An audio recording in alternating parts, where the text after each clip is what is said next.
Welcome back, readers. Welcome back to another read aloud in our first unit, Unit 1. And I have some sad news today. This is actually our last read aloud for this unit. We are going to cover the last 3 chapters of The Tiger Rising today. And today, as we're reading those last 3 chapters, we're going to continue our work with Author's Craft that we started last week. So last week when we studied Author's Craft, we learned that there are different types of Author's Craft. One type we studied was symbolism. And we discussed how Sistine's dress is a symbol in The Tiger Rising, that it shows both Sistine's soft side and her rough side. We also discussed another type of Author's Craft known as repetition. We discussed that an author can repeat a word or words, a phrase, or even an object, and the object might also be a symbol. We said that the author does this to basically emphasize to the reader that this is important. Hey, stop, look at this, and think about it, right?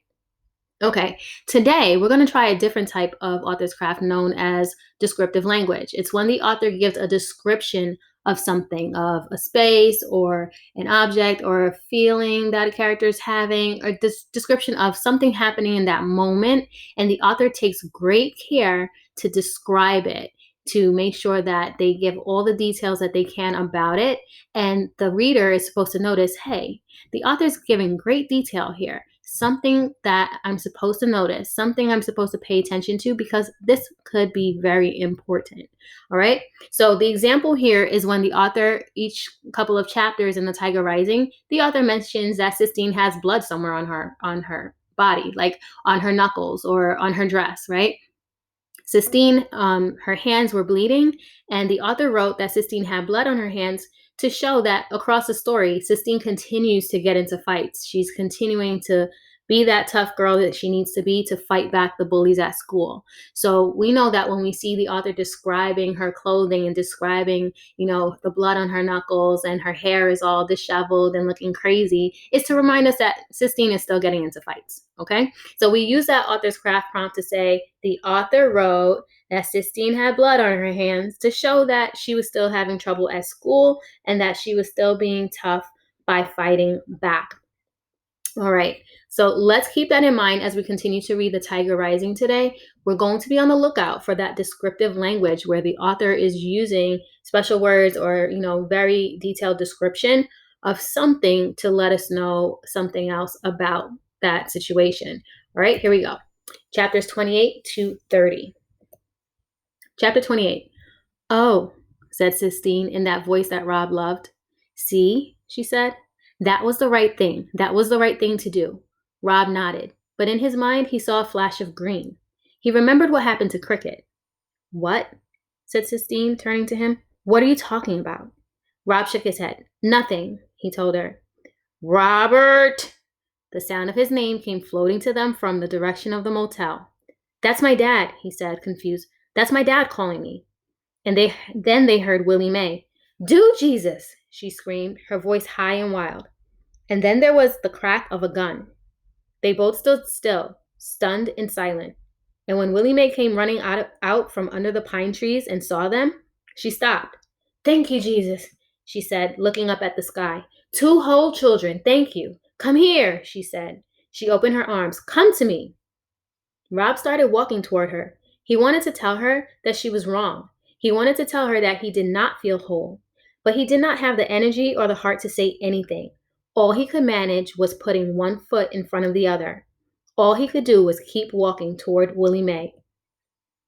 Willie Mae led them back, and when Rob saw the tiger on the ground and his father standing over it, holding the rifle, he felt something rise up in him, an anger as big and powerful as the tiger, bigger. You killed him, he said to his father. I had to, his father said. That was my tiger, Rob screamed. You killed him. You killed my tiger. He ran at his father and attacked him. He beat him with his fist. He kicked him, but his father stood like a wall. He held the gun up over his head and kept his eyes open and took each hit without blinking. And Rob saw that hitting wasn't going to be enough. So he did something he thought he would never do. He opened his suitcase, and the words sprang out of it, coiled and explosive. I wish it had been you, he screamed. I wish it had been you that died. I hate you. You ain't the one I need. I need her. I need her. The world and everything in it seemed to stop moving. He stared at his father. His father stared at him. Say her name. Rob screamed into the silence. You say it! Caroline, his father whispered, with the gun still over his head, with his eyes still open. And with that word, with the small sound of his mother's name, the world lurched back into motion. Like an old merry-go-round, it started to spin again.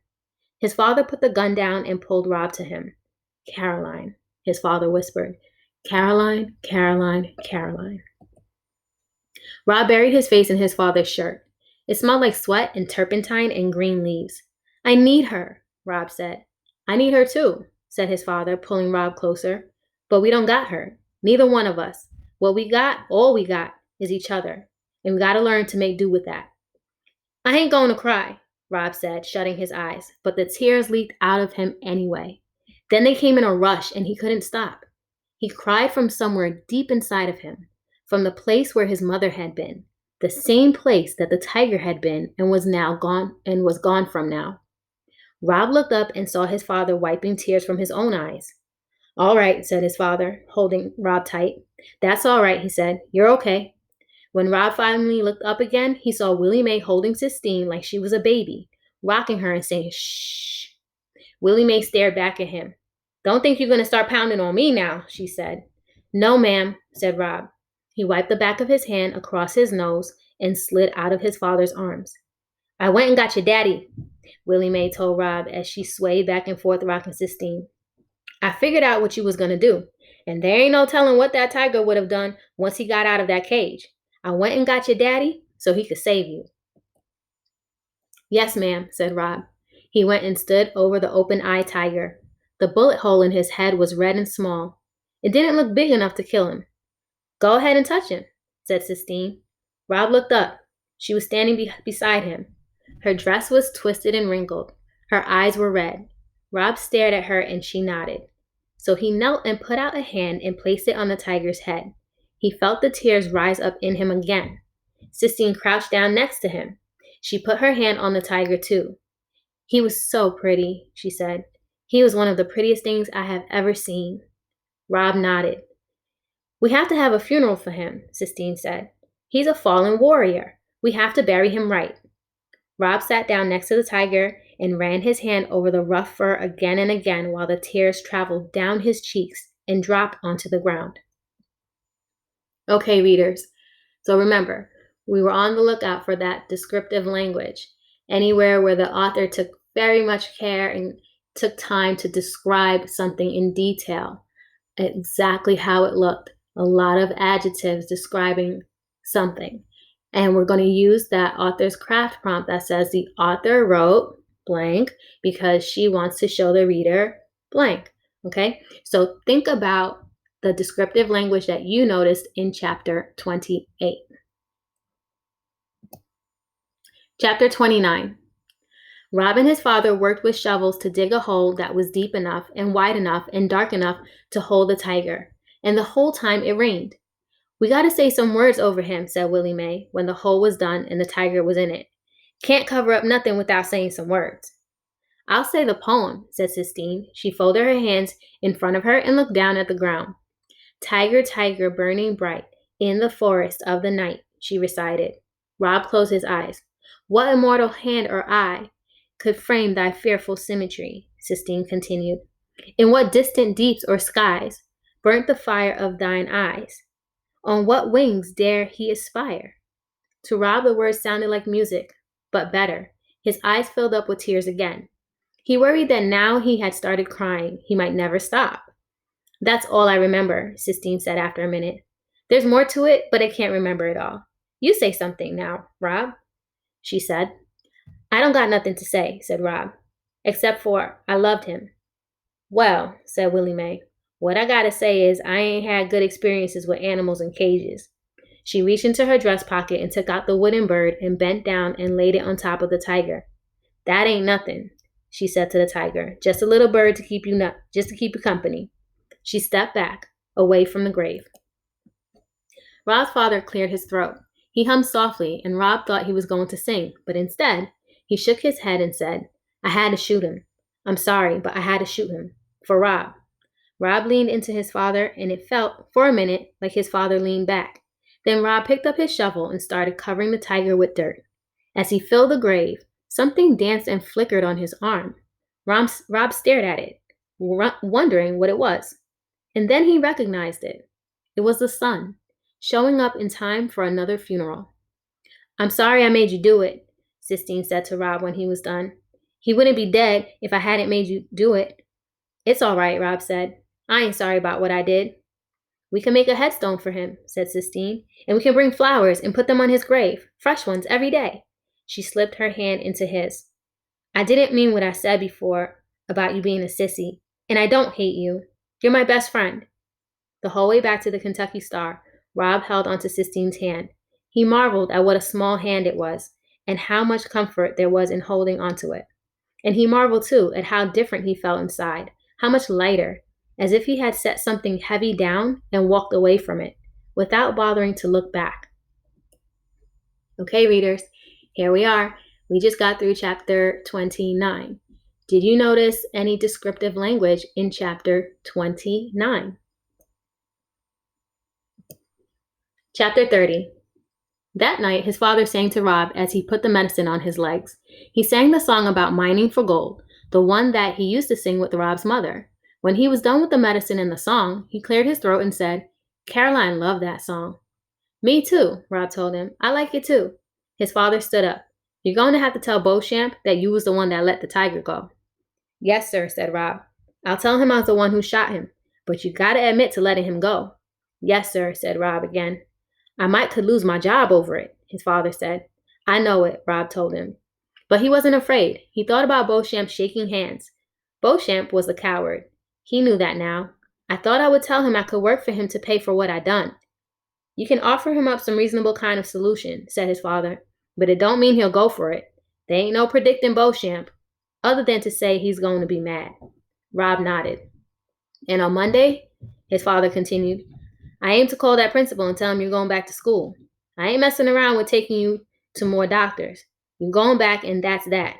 Yes, sir, said Rob. He didn't mind the thought of going back to school. School was where Sistine would be. His father cleared his throat. It's hard for me to talk about your mama. I would never have believed that I could miss somebody the way I miss her. Saying her name pains me. He bent his head and concentrated on putting the cap on the tube of the medicine. But I'll say it for you, he said. I'll try on account of you. Rob looked at his father's hands. They were the hands that had held the gun that shot the tiger.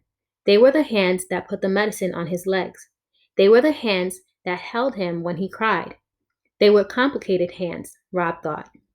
You want some macaroni and cheese for dinner? His father asked, looking back up at Rob. That sounds all right, said Rob. Macaroni and cheese sounds real good. That night, Rob dreamed he and Sistine were standing at the grave of the tiger. They were watching and waiting. He didn't know for what, but then he saw a flutter of green wings and he understood. It was a wooden bird, only he wasn't made of wood. He was real. And he flew up out of the tiger's grave, and they chased him, laughing and bumping into each other. They tried to catch him, but they couldn't. The bird flew higher and higher until he disappeared into a sky that looked just like the Sistine ceiling. In his dream, Rob stood and stared up at the sky, admiring all the figures and the colors, watching as the bird disappeared into them. See, said Sistine in his dream, I told you it was like fireworks. He woke up smiling, staring at the ceiling of the motel room. Guess what? His father called to him from outside. What? Said Rob back. There ain't a cloud in the sky, said his father. That's what. Rob nodded. He lay in bed and watched the sun poke its way through his curtain. He thought about Sistine and the tiger he wanted to make for her. He thought about what kind of wood he would use and how big he would make the tiger. He thought about how happy Sistine would be when she saw it. He lay in bed and considered the future, and outside his window, the tiny neon Kentucky Star rose and fell and rose and fell, competing bravely with the light of the morning sun. And that concludes the Tiger Rising. Readers, we have now completed our mentor text, and today we were looking with a close eye for descriptive language, which is one type of author's craft. Now that we have 3 different types of author's craft under our belt, having studied symbolism, repetition, and now descriptive language, what did you notice in the final chapter? What kind of author's craft or what types of author's craft did you notice in chapter 30? Go on to try this work on your own in your reading notebook.